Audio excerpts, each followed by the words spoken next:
बंदूक की नोक पर 3 चाचाओं ने और एक फूफा ने लगातार 4 दिन तक 15 साल की भतीजी के साथ किया रेप। लगातार करते रहे 4 दिन तक दरिंदगी।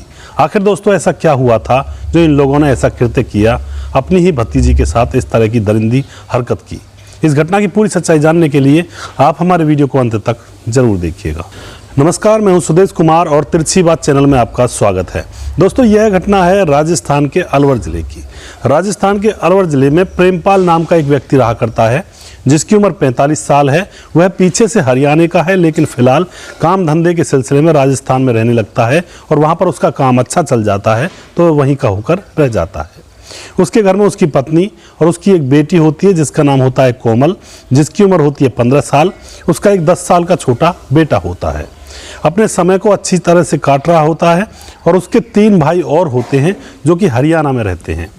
अब क्या होता है, एक दिन उसका छोटा भाई उसके पास आता है और कहता है कि भाई साहब, अपनी बेटी कोमल को मेरे साथ भेज दीजिए। मेरे घर में मेरी पत्नी नहीं है और मेरे बेटे का जन्मदिन है। मेरी पत्नी रूठ करके मायके चली गई है तो काम बहुत हो जाता है, मुझे थोड़ा बहुत काम करवा लेने दो। तो उसका जो भाई साहब होता है प्रेमपाल, वह कहता है कि बेटी की तो पढ़ाई चली हुई है, अब ये तुम्हारे पास जाएगी तो इसकी पढ़ाई खराब हो जाएगी। लेकिन जो वह छोटा भाई होता है वह कहता है कि 2-4 दिन की ही तो बात है, बस जन्मदिन मन जाएगा उसके बाद मैं इसको भेज दूंगा। अब क्या होता है दोस्तों, प्रेमपाल अपनी 15 साल की बेटी को अपने छोटे भाई के साथ भेज देता है। छोटा भाई उस लड़की को अपने साथ ले जाता है और फिर वहाँ जाकर उसको काम बता देता है कि इस काम को कर लो। वह लड़की काम करती रहती है।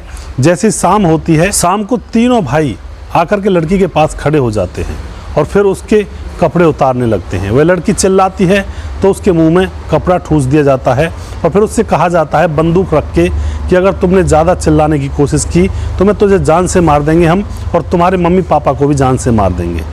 दोस्तों अब वह लड़की चुप हो जाती है और वह तीनों भाई मिल करके उसके साथ रेप करते हैं। वह उनके बड़े भाई की लड़की ही थी।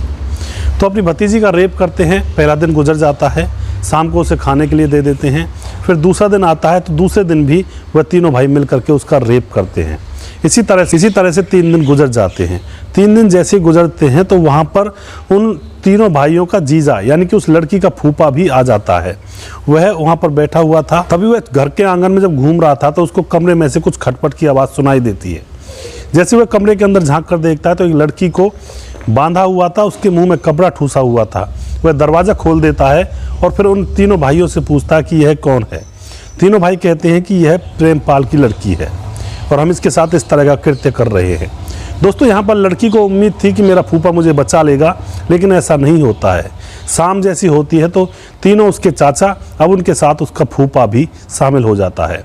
चारों लोग उसके साथ रेप करते हैं और जैसी सुबह होती है और लड़की की जो माँ थी वह फ़ोन कर रही थी कि मेरी बेटी से मेरी बात करवा दो, लेकिन जो वह छोटा भाई था प्रेमपाल का, वह कह देता कि वह बाहर गई है कुछ काम करने के लिए।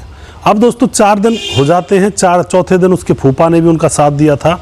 अब चौथे दिन के बाद 5वां दिन होता है तो वह उसको तैयार कर देते हैं और उसको उसके घर के लिए रवाना कर देते हैं। उसको एक बस में बिठा देते हैं और उससे सख्त हिदायत देते हैं कि अगर यह बात किसी से कही तो हम तुम्हें भी जान से मार देंगे, तुम्हारे मम्मी पापा को भी जान से मार देंगे और तुम्हारे छोटे भाई को जान से मार देंगे। वह लड़की बस में बैठकर अलवर पहुंच जाती है। अपने घर के दरवाजे पर जाकर खड़ी हो जाती है। उसकी माँ जब उसकी तरफ देखती है तो उसकी हालत खास्ता थी। उसके मुंह पर कुछ निशान थे और उसका जो हाल था वो पूरी तरह से बिगड़ा हुआ था। वह माँ अपनी बेटी को कलेजे से लगा लेती है और पूछती है, बेटी तुम्हारे साथ हुआ क्या है? तो वह बेटी बताती है कि मेरे तीनों चाचाओं ने और हमारे फूफा ने मेरे साथ रेप किया है।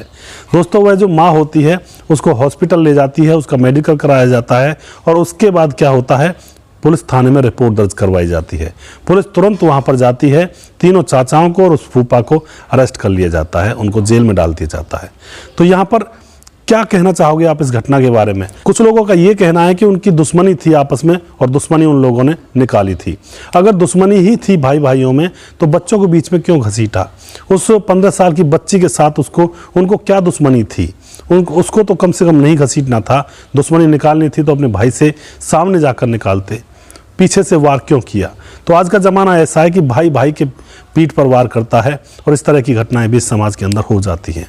तो दोस्तों आप जो भी कुछ कहना चाहते हैं अपनी राय कमेंट बॉक्स में लिख सकते हैं। अब तो इन घटनाओं से ऐसा भी लगने लगा है कि घर वालों के ऊपर विश्वास करना मुश्किल हो जाएगा कुछ दिनों के बाद। वो भाई ही तो थे, उनकी भतीजी ही तो थी, बच्ची ही तो थी, जिसके साथ उन्होंने ऐसा कृत्य कर दिया दुश्मनी निकालने के लिए। दोस्तों, अगर आपको हमारा वीडियो अच्छा लगता है तो उसको शेयर जरूर कर दिया करें। हम आपके बहुत बहुत आभारी रहेंगे। अगला प्रोग्राम मैं बहुत जल्दी फिर से लेकर आऊँगा किसी सच्ची घटना के ऊपर। तब तक आप खुश रहें, सावधान रहें, रिश्तों की अहमियत को समझें। जय हिंद, जय भारत।